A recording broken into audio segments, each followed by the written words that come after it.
Pessimism, the deadly disease of always looking on the bad side, the problem side, the difficult side, checking all the reasons why it can't be done. The poor pessimist leads an ugly life. To the pessimist, the glass is always half empty. To the optimist, the glass is half full. Why would the same measure affect people two different ways? Answer: it all depends on how you look at it. Our lives are mostly affected by the way we think things are, not the way they are. The way we think they are affects us most. He doesn't try to figure out what's right. He tries to figure out what's wrong. He doesn't look for virtue. He looks for faults. And when he finds them, he's delighted. How ugly.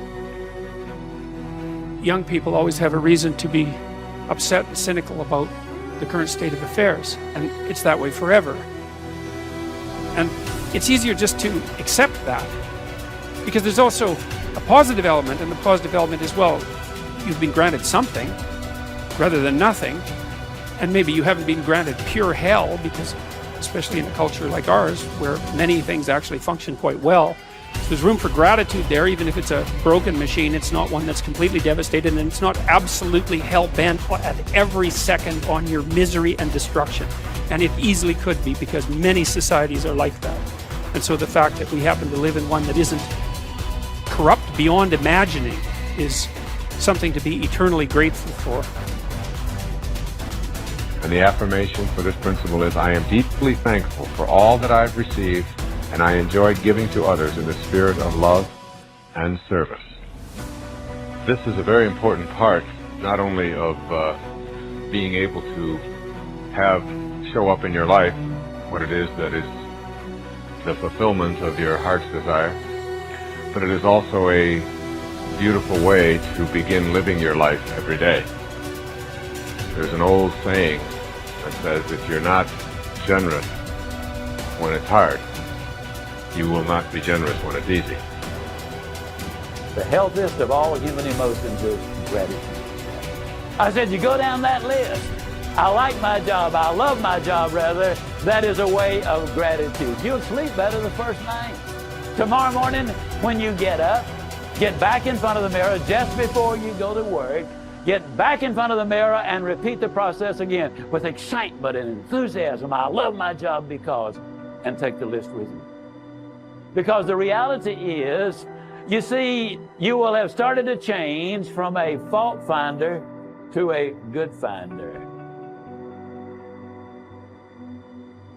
Every achievement in the world was first initiated as a creative idea.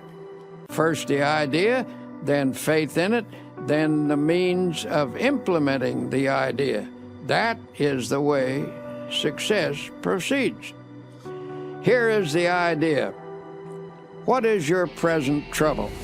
Your trouble is that you lack everything, don't you? You lack money, you lack subscribers, you lack equipment, you lack courage. And why do you suppose you lack everything? Why, simply because you're only thinking about what you lack.